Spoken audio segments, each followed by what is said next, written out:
आप लोग क्लास दिल्ली में स्वागत है। तो आज हम फोर्स लॉ एंड मोशन बेटा आज हम करने जा रहे हैं न्यूमेरिकल्स बच्चों। इससे पहले मैंने आपको 2 वीडियो में ये पूरा चैप्टर कंप्लीट करवाया था, तो जिन बच्चों ने वीडियो ना देखी हो पहले इसको देखेंगे। मैं आपको इसका लिंक जो है आपको डिस्क्रिप्शन बॉक्स में दूंगा। तो आज हम करने जा रहे हैं बच्चों विदाउट वेस्टिंग एनी टाइम, आज हम करने जा रहे हैं चैप्टर नंबर 9 के न्यूमेरिकल्स करने जा रहे हैं बच्चों, फोर्स लॉ एंड मोशन के। तो जो पहला क्वेश्चन जो इसका एग्जांपल नंबर 9.1 है ना, पहले वो करते हैं बच्चों हम। क्वेश्चन क्या है जरा ध्यान से पढ़ेंगे। A constant force act on an object of mass 5 kg for a duration of 2 second. सबसे पहले बच्चों में क्वेश्चन में क्या गिवन है, यहां पर मैं मास दे रखा है तो पहले लिख लो m = 5 kg। और क्या क्वेश्चन में बच्चों हमें टाइम गिवन है, टाइम कितना गिवन है बच्चों में 2 सेकंड। ठीक है बच्चों, 2 सेकंड के लिए एक फोर्स लगाया गया, उसका मास कितना है 5 kg है।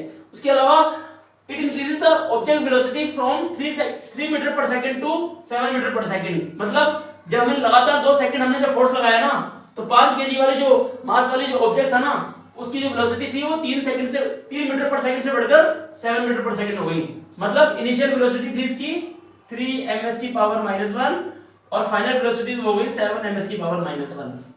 ठीक है बच्चों, उसके बाद find the magnitude of the applied force. सबसे पहले हमें एक चीज लिखनी है कि हमें magnitude of the applied force का मतलब हमें फोर्स निकालना है। और आपको पता है कि मैंने आपको फोर्स का फॉर्मूला बताया था पहले जब मैंने आपको चैप्टर कराया था, F = mv - u/t। एक और फॉर्मूला मैंने आपको लिखवाया था F = ma। और आपको एक बात और पता है कि a होता है v - u/t। एक्सेलरेशन आपने चैप्टर नंबर 8 में पढ़ा था ना, v - u/t। तो आप चाहो तो F, अगर आपको क्वेश्चन में m और a गिवन है तो आप चाहो तो डायरेक्टली फॉर्मूला लगा सकते हो। अगर आपको इनिशियल वेलोसिटी फाइनल वेलोसिटी आपको सब कुछ दे रखा है तो आप लगा सकते हो। या आप एक काम और कर सकते हो, पहले आप एक्सेलरेशन निकाल लो v में से u माइनस करके और आप अपॉन में t करके, देन आप इसी फॉर्मूले को यूज कर सकते हो। तो आपकी मर्जी आप कैसे कर सकते हो। हमें अब निकालना है पहले फोर्स। तो मैं आपको इस वाले मेथड से दिखा रहा हूं बच्चों, इस वाले फॉर्मूले से। m कितना है हमारे बच्चों 5 kg, फाइनल वेलोसिटी हमारा 7 है, इनिशियल 3 है और टाइम हमारा लगा 2 सेकंड। नाउ उसको सॉल्व करते हैं बच्चों। 5 को 5 एज इट इज लिख देते हैं, 7 में से 3 गया 4 अपॉन में 2 से देखो बच्चों 4 कट रहा है, 2 to the 4 5 to the 10, तो हमारा ये 10 न्यूटन फोर्स आ गया। तो एक पार्ट तो हमारा कंप्लीट हो गया। उसने बोला था कि अप्लाइड फोर्स कितना है, तो अप्लाइड फोर्स आ गया 10 Newton.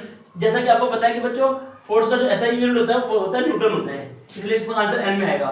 Now if the force was applied for a duration of 5 second, अगर इसी फोर्स को ना 2 सेकंड से देखो 5 सेकंड अगर हम अप्लाई कर देते हैं तो what would be the final velocity of the object. तो इस ऑब्जेक्ट की फाइनल वेलोसिटी कितनी होगी। मतलब अब इसी क्वेश्चन को पार्ट 2 करते हैं, इसका केस 2 कर देते हैं इसके अंदर ही। केस 2 में उसने क्या बोला, अब हमें टाइम उसने कितना बोल दिया 5 सेकंड बोल दिया। अब उसने 5 सेकंड बोल दिया, तो 5 सेकंड के अंदर क्या करेंगे बच्चों, इनिशियल वेलोसिटी हमारी वही रहेगी, ऑब्जेक्ट का मास भी वही रहेगा 5 kg। अब हमारे पास फाइनल वेलोसिटी पता नहीं है, मतलब v नहीं पता हमें, u तो हमें पता है 3 रहेगा और यहाँ पर हमारा 5 आ जाएगा। क्या, क्योंकि अब इसका जो टाइम है ना बच्चों 2 से 5 पे आ गया, तो यहाँ 5 आ जाएगा। देखो 5 सेकंड आ गया यहाँ टाइम।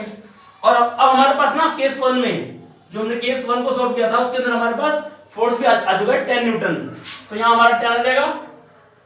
अब इसको हम सॉल्व कर सकते हैं, देखो 5 से 5 कट जाएगा v - 3, अब 3 माइनस तो यहाँ प्लस जाएगा 10 + 3, तो हमारा v की वैल्यू आ जाएगी 13 न्यूटन। न्यूटन नहीं सर बच्चों सॉरी, ये आएगा 13 ms की पावर -1, क्योंकि फाइनल वेलोसिटी से पूछी थी बच्चों। तो ये क्वेश्चन हमारा कंप्लीट हो गया, सभी बच्चे से कॉपी में नोट करेंगे। हाँ तो बच्चों अब हमारा आ रहा है एग्जांपल 9.2। बच्चों क्वेश्चन क्या है, which would require a greater force, किसके अंदर ज्यादा फोर्स लगेगा, accelerating a 2 kg of mass 5 ms की पावर -2 और an object 4 kg mass at 2 metre per second square.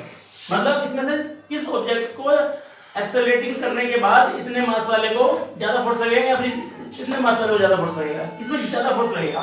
जैसा कि आपको पता है बच्चों सॉल्यूशन के अंदर F = ma होता है। इसके अंदर हमारे पास सिर्फ 2 ही चीज क्वेश्चन में गिवन है, एक तो हमें मास और एक हमें एक्सेलरेशन। तो इसका मतलब हम सिर्फ ये वाला फार्मूला लगाएंगे।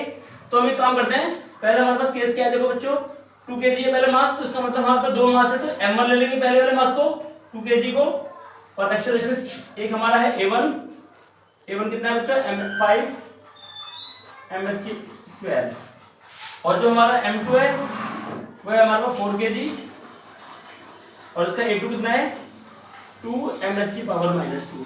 अब दोनों केस में ना हम फोर्स निकालते हैं। चलो पहले F1 निकालते हैं। F1 का फॉर्मूला क्या होगा बच्चों, यहाँ मैं F1 कर देता हूँ और यहाँ M1 और A1 कर देता हूँ। m1 और a1 कर देता हूँ, बिकॉज यहाँ पर हमारे पास फोर्स 1 हम निकालने जा रहे हैं पहले। तो हमारे पास जैसे कि पता है कि m1 कितना है बच्चों 2 kg और a1 कितना है हमारे 5, 2 5 जा 10 न्यूटन। अब F2 निकाल लेते हैं। F2 के अंदर आएगा m2 इंटू a2। m2 की वैल्यू कितनी है, m2 की वैल्यू हमारे पास है 4 kg, a2 की वैल्यू है हमारे पास 2, 4 टू 8 न्यूटन। अब मेरे पास इसमें साफ दिख रहा है कि बच्चों clearly F1 is greater than F2। साफ दिख रहा है कि 10 न्यूटन जो है 8 न्यूटन से बड़ा है। तो इसका मतलब केस 1 वाले में ना, जहां पर 2 kg वस्तु हमारे पास ऑब्जेक्ट था और उसका एक्सेलरेशन था 5 ms², इसमें ज्यादा फोर्स लगा, पहले वाले में ज्यादा फोर्स लगा तो दूसरे वाले में कम। तो आप बोलते ना कि clearly an object of mass 2 kg at acceleration 5 ms²-2 required greater force। बस ये हमें बताना है, इसके अंदर कंप्लीट हो गया क्वेश्चन के बाद। हाँ तो बच्चों हम करने जा रहे हैं एग्जांपल 9.3। क्वेश्चन नंबर 9.3 में बच्चों देखो क्या लिखा है आपके सामने क्वेश्चन में। A motor car is moving with a velocity of 108 kilometre per hour. एक मोटर कार जो है वो initial velocity 108 kilometre per hour की स्पीड से जा रहा है बच्चों, ठीक है। And it's take 4 second to stop after the brakes are applied. जब ब्रेक हमने अप्लाई करा मोटर कार पे तो उसको स्टॉप होने में 4 सेकंड लग गया, मतलब टाइम उसको 4 सेकंड लग गया, मतलब उसको रुकने में 4 सेकंड लग गया। Calculate the force exerted by the brake on the motor car if its mass along with the passenger is 1000 kg। मतलब यहाँ पर हमारा मास दे रखा है 1000 किलोग्राम, कब with the passenger, motor car के साथ जो पैसेंजर बैठे हैं ना उसके साथ जो इसका मास है वो है 1000 किलोग्राम। तो बच्चों एक बात ध्यान रखना, हमारे पास जो इनिशियल वेलोसिटी और फाइनल वेलोसिटी जो होती है ना बच्चों, वो किलोमीटर पर आवर की जगह हमारा हमेशा ms/-1 में होती है, मीटर पर सेकंड में होती है, जबकि यहाँ पर किलोमीटर पर आवर में दे रखा है। देखो तो पहला काम को क्या करना है बच्चों, इसे चेंज करना है, किलोमीटर पर आवर को इसे बदलना है मीटर पर सेकंड में।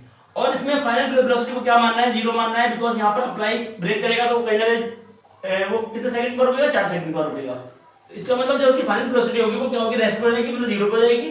बाकी समय क्वेश्चन में फोर्स निकालना है, एफ हमें क्वेश्चन में फाइंड करना है, मतलब कि ब्रेक अप्लाई करने के बाद मोटर कार पे कितना फोर्स लगा उसको रोकने में।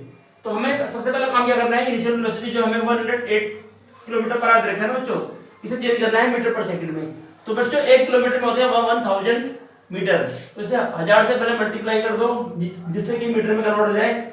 और 1 घंटे में होता है 3600 आर, तो ये पर का मतलब होता है नीचे 3600 सेकंड, 1 घंटे में होता है। ये पर का मतलब होता है नीचे घंटे, 1 घंटे में 108 किलोमीटर की स्पीड इसकी है, ध्यान रखना। तो हमें इसको किलोमीटर पर आवर को मीटर पर सेकंड में बदलने के लिए 1000 अपॉन में 3600 से क्या करेंगे, डिवाइड करेंगे, तब जाके किसमें आएगा, मीटर पर सेकंड में आएगा। तो ये 00 से 00 पहले हम इसे काट देते हैं। अब 2 से कट रहा है, देखो 2 18 जा और 2 5 जा। अब देखो कट रहा है 2 9 जा, 2 5 जा, 2 4 जा। अब देखो 9 से कट रहा है, 9 6 जा 54। तो ये कटने के बाद बच्चों हमारा 30 ms/-1 आ जाएगा बच्चों। इसके बाद हमारे पास सब कुछ दे रखा है, कोई दिक्कत नहीं है। तो अब हमें निकालना है फोर्स। फोर्स का फॉर्मूला क्या होता है बच्चों, mv-u/t। अब आपके पास m कितना है बच्चों, 1000 किलोग्राम, तो यहाँ 1000 आ जाएगा। फाइनल वेलोसिटी क्या माना जाएगी, 0। इनिशियल वेलोसिटी अभी हमने निकाली 30 और टाइम हमारे को पूरा 4 सेकंड लगा था इसको स्टॉप होने में। 4 को अगर आप 1000 से काटोगे तो 2250 आ जाएगा बच्चों, चाहे इसको आप डिवाइड करके चेक कर लेना। अब 250 को अगर आप 30 से मल्टीप्लाई करते हो, 0 0 0 काटा लगा दो, 3 0 0 3 5 15 1 कैरी, 3 2 6 और 1 7, तो 0 0 5 7। तो इसका आंसर आ जाएगा माइनस का 7500 न्यूटन। यहाँ पर बच्चों फोर्स जो लगाए वो 7500 न्यूटन लगाए, क्योंकि और यहाँ पर जो माइनस का साइन है ना बच्चों, एनसीईआरटी में एक लाइन लिखी हुई है, the negative sign tells us that the force exerted by the brake is opposite to the direction of the motion of the motor car। क्योंकि यहाँ पर स्टॉप हुई है ना व्हीकल, मतलब कि हमने फोर्स जो लगाया है ना वो मोशन के अपोजिट लगाया है। देखो क्योंकि यहाँ पर ब्रेक लगी है, अब स्पीड बढ़ने की जगह कम हो रही है, तो स्पीड जब बढ़ने जब कम हो जाए ना तो समझ जाना कि यहाँ पर नेगेटिव साइन आएगा, क्योंकि यहाँ पर फाइनल वेलोसिटी जो है इनिशियल वेलोसिटी से कम है, तो ऑटोमेटिकली इसका आंसर माइनस में आएगा। तो ये लाइन आप चाहो तो यहाँ पर लास्ट में लिख सकते हो, उसके बाद ये क्वेश्चन कंप्लीट हो गया हमारा।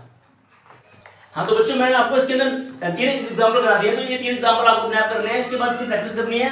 इसके अलावा इसमें 2 एग्जांपल और हैं एनसीईआरटी के अंदर, तो उसकी प्रैक्टिस आप अपने आप करोगे।